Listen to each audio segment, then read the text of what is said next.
All right, so this is section 1-2 at day 2. We're going to pick up at symmetry. So we were talking about all these things that are important with graphs. So looking at things that every time we see a new function, we want to talk about what things we notice about it. So symmetry is a great thing to be able to recognize because it'll help us with a lot of different things as we graph. So there's really 3 basic types of symmetry that a graph can exhibit that will help us when we are looking at their behavior. So one thing you can be symmetric with respect to is the x-axis. And of course, if you can be symmetric with respect to that, you could probably also be symmetric with respect to the y-axis. And then sometimes you have something called origin symmetry when it's symmetric with respect to the origin, that point. So knowing the symmetry that a graph has before you try to sketch it can really be helpful, because then maybe you only need to do half as many points, because if you know it has that symmetry, then you can do that reflection and find the other points without actually have to do the calculations. So then you might only need half the points. So you only need half as many to be able to do that sketch, which is a good time saver. So it's something that we'll always look for and try to be able to categorize as we're looking at the graphs that we see during the course of this year. So it might be a little bit faster to sketch. All right, so let's talk about what the symmetry actually means. So if something is symmetric with respect to the x-axis, that means you're flipping it over the x-axis. That means the x is changing sign, or the x is staying the same, I should say, and the y value is changing sign. So if you have the ordered pair x, y on the graph, and you flip it over the x-axis, the x value stays the same, but the y value is going to be opposite. So for example, if you have the point 2, 1, then you're going to have 2, -1 as well. Well, very similar idea. If something is symmetric with respect to the y-axis, that means you're reflecting over the y. That means your y value stays the same, but the x is going to change sign. So whenever you have the point x, y, if you flip it over the y-axis, then you'll have the point -x, or opposite of x, y. So think about the point 2, 1, then you'd have -2, 1. So flipping over that. A graph that's symmetric respect to the origin. You maybe don't think you know as many of these right now, but we'll see a lot. You've actually done quite a few parent graphs that have this symmetry. Whenever the point x, y is on the graph, the point opposite of x, opposite of y is also on the graph. So think of having the point 1, 1, then you're going to have -1, -1, like through the origin on the other side. So you'll see that idea of symmetry when we look at those graphs. So when we're actually trying to look at a graph then to determine whether it has this, going point by point is going to be a little bit of a challenge. There could be infinitely many points on the graph. But what we can actually do is replace those values that should change in the original equation, and we can actually solve for the entire rule to see if it has that symmetry. So here's sort of the how-to. How would we show from an equation, not just point by point, that something has that symmetry? So if we're going to check to see if a graph is symmetric with respect to the x-axis, we're going to replace, so think about what happens, the y.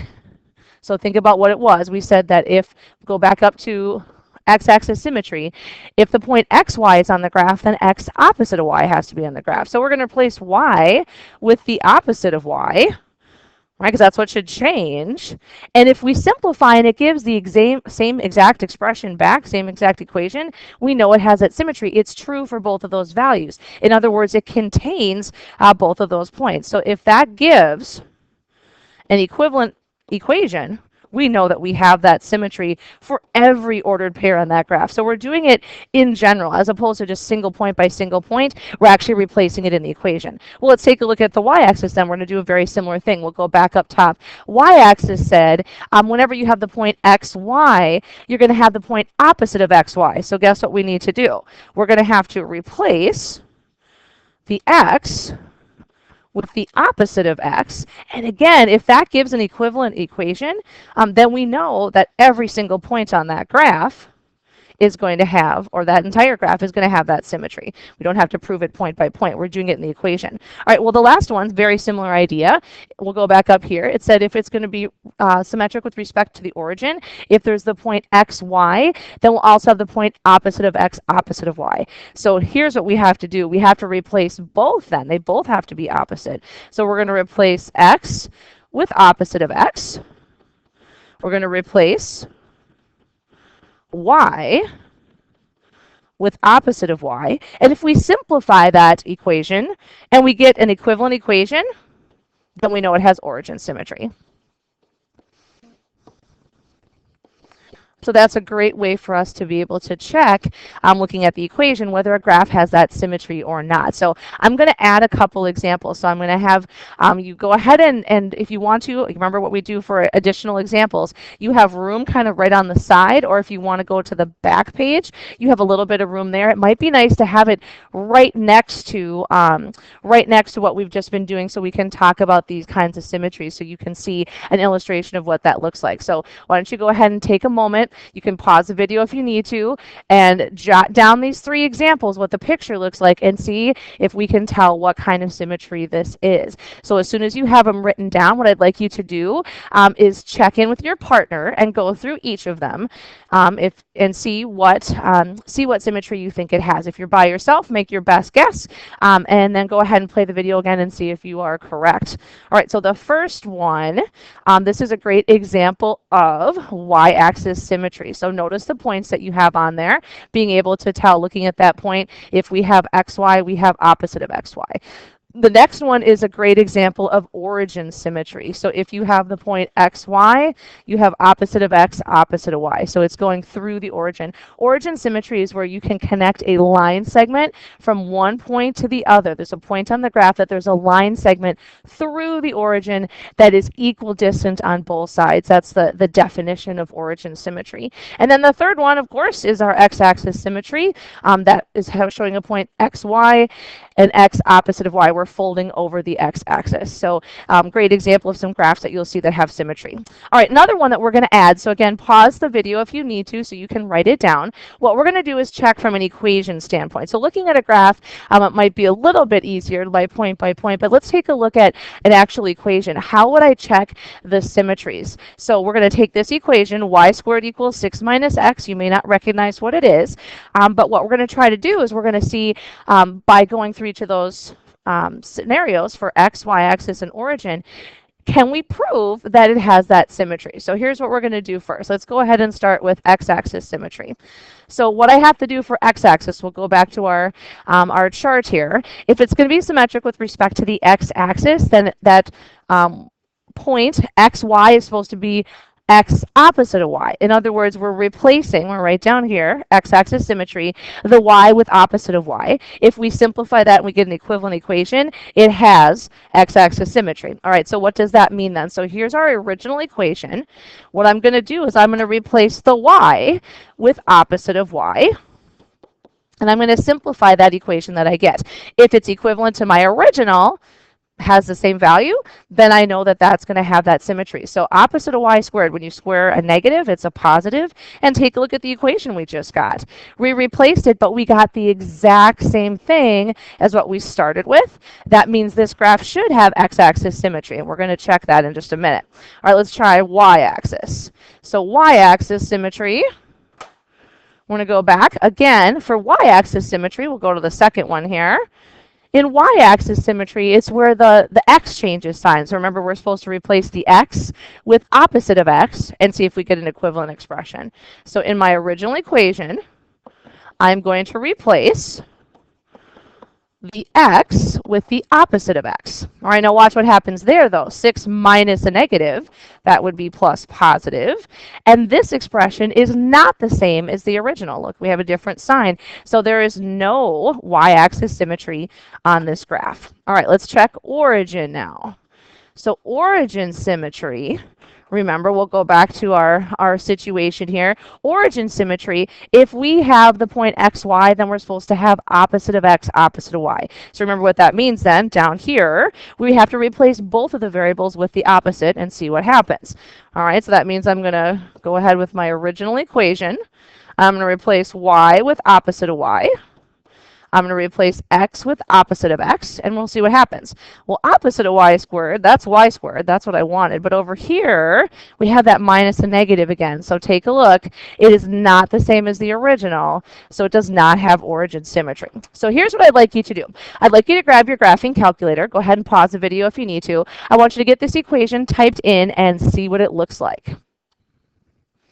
Now, one thing to consider before you type it in, remember what we talked about on Friday as far as graphing, or on our day one, has to be solved for y. So right now, not solved for y. So how would you solve that for y? Well, you're going to have to square root both sides, and be careful. When you square root, how many solutions do you get? Plus or minus, exactly. So when you type this into your graphing calculator, you're going to have to type in the positive and the negative into your graphing calculator so you see the entire graph. And this is critical, and you're going to see why in just a second. So again, go ahead and get that typed in and see what it looks like. All right, I really like on the color calculator too how you can see the two different parts. So I have my positive and negative, and look what happens. We can see that symmetry where it's definitely a reflection over the x-axis. Now, what would be interesting, you can tell why it's super important to have the plus or minus. If you went back and you did not have, so I'm just going to turn that second one off, if you forgot that it was plus or minus, take a look at the graph. You wouldn't see the symmetry, right? So it's really important if you're going to use another method to solve. Remember how we were talking about multiple perspectives to solve, algebraic, graphical, numeric. Make sure that you solve that equation correctly. There are two parts to it, so we do see that it's going to have that symmetry with the plus or minus. Alrighty, let's take a peek at another one. So let's go back into your note-taking guide now where they have examples already written. We're going to use symmetry to sketch. So we talked about how do we prove that it has symmetry. Now we're going to see if we can use that to our advantage if we knew that it had that particular symmetry. Now I'm curious if you can recognize what that is an equation of. Go ahead and think about that. 2x squared plus 2. So the degree of the equation is 2. That's definitely, you got it, quadratic. It's a parabola. So we know parabolas have symmetry. Can you remember what kind? Well, they usually have that axis of symmetry, right? That vertical axis. I'm not sure exactly if that's going to be the y-axis, but I bet we can double check and think about what we know the transformations do. So if you remember that from last year. Otherwise, we can actually go through and prove it. If it's a vertical line of symmetry, it's probably, if it's going to have something, it's probably going to be the y-axis. Let's double check and see by that proof if we can show that it actually has y-axis symmetry. So remember, that's where we replace the x in this original equation. So here's my original. If it has y-axis symmetry, we replace the x with the opposite of x and see if you get the equivalent equation. And if we do, it has that symmetry. We'll take a peek. Opposite of x squared, that would be positive x squared. And sure enough, we have the same equation. So it has a y-axis symmetry. So if we can get a couple points on the graph, well, then maybe we don't need to come up with a whole bunch of other ones because we know it has that symmetry. So let's try a couple just easy examples. So I always like to do one. Let's pick some positive values that would be easy to substitute in. Well, maybe I pick 1 and 2, just some nice numbers to put in there. Go ahead and pause the video, take a second, fill in those numbers, and then we're going to see if we can use that symmetry idea to help us sketch. All right, so when you put those numbers in, 0 would be 2. 1 would be 4. 1 squared times 2 is 2, plus 2 would be 4. And then 2 is 10, I believe. 2 squared, 4 times 2 is 8, plus 2 is 10. So I'm going to graph those points. And notice your scale on the y values, you are going by 5. So just be aware of that as you're doing your sketch here. And 2, 10, we could do even more if we wanted. Get some more values there. All right, so now how does the symmetry help us? Well, if we know if it's symmetric with respect to the y-axis, any point that's on the right-hand side here, we can reflect on the left. So if we know that there's a point at 1, 4, that means there's also going to be a point at negative 1, 4. Remember, the x changes sign. So I know there's going to be a point there. And then I also know there's going to be a point at negative 2, 10, right? Because it would be opposite of y, or opposite of x, y. So I know I have a point over there, and I could keep going. So the whole idea is if you have the symmetry, you're going to be able to sketch that graph a little bit more quickly because you know the points on the other side. Now, obviously, we have different ways to sketch parabolas besides this, but this process works for any type of graph that we're talking about. So we can do a lot of different things with that. All right, so symmetry, big thing to consider when you're looking at a new graph. All right, next order of business, we're going to talk about a circle. This is, again, they're kind of reviewing basic concepts here in this first chapter. So let's talk about circles a little bit. You know a lot of information probably about circles. What we want to be able to do is recognize the equation of circles and then be able to write those equations. So it says the standard form of the equation of a circle with center at HK and radius R is big blank. Okay, here's what I'd like you to do. Go ahead, pause the video. And I'd like you to write down what you think the equation of a circle is. Once you have jotted down what you remember, if whatever it is, then I want you to check in with your partner, see if you wrote the same thing. So please write down what you think it is first. I gave you a nice little picture here. If you want to take a moment when you pause to jot down the picture, see if you can remember what that looks like. All right, let's see what you came up with. When we talk about a circle, it's all the points equal distant, that radius, from a fixed point, which is the center. So that equation looks like this. X minus h squared plus y minus k squared equals r squared, what r is the radius. So the hk is the center. Now, the cool thing is when that is at the origin being 0, 0, that means hk is 0, 0. How would this equation change? Well, I'd be putting in 0 for h and 0 for k, which would just leave you with x squared plus y squared equals r squared. This is one of these formulas equations that is just super handy if you can recognize and know what that is when we're drawing. Now, circles have quite a few symmetries, actually. They can be folded on lots of lines as long as the line goes through the center. So if that's centered at the origin, we would see some of those symmetries that we just talked about, like y-axis and x-axis. If it's been translated, it still has line symmetries, just not those particular lines. All right, so let's try the one that they're asking in the note-taking guide, and then we'll add a couple just to make sure we're on the right track here. So it's giving you an equation. It says find the center and the radius, and then make a sketch. Okay, so here's what I'd like you to do. I want you to jot down what you think the center is and what you think the radius is. So take a moment to do that, center and the radius, and then check in with your partner. So center and radius. All right, so center, -2, 1. Okay, so just be careful. Remember how this format is written. So when you see a plus, where that's really coming from is subtracting a negative. So when you're rewriting that or thinking of that, I know a lot of people say, oh, that's the opposite of what I want it to be. We're looking at the shift from 0. How far distance from 0? So distance, we knew a subtraction. That's how far away is it from 0. If it's minus a negative, that means we went to the left, but you'll see that as a plus. No one probably writes minus a negative as that when we just change it over to plus. So we've got -2, 1, and then radius. This is your r squared, remember, so r must be 2. So it's a radius of 2, all the points that are 2 units away. So how would you make that sketch? How do we make that sketch? Well, we start at the center, so we're at -2, 1.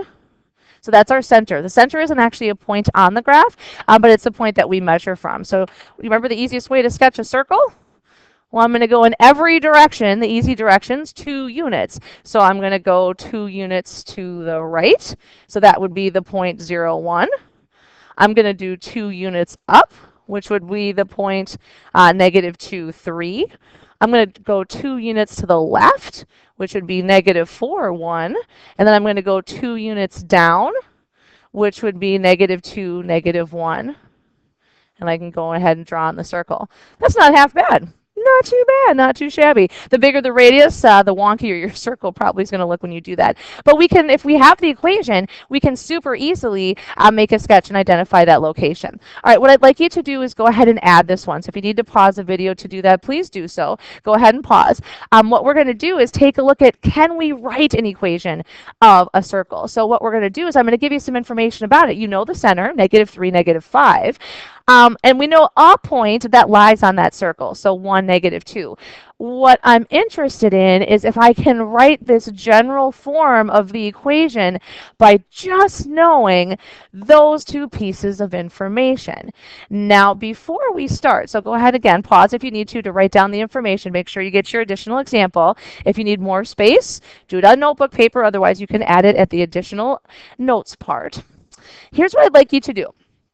I want you to, with your table group, so your group of 4, and if you're by yourself watching this on your own, I'm just going to do it on your own, but with your table group, what I'd like you to do is brainstorm. How do you suppose you can write the equation of this circle if you know a point that's on it and the center? So I want you to think carefully about what information do you need to know to be able to write an equation of a circle. What are the 2 pieces that we need to know about that circle? And that might help you figure out some ideas. So go ahead and pause for as long as you need to work through an option, and then I'll present an idea that might work for you.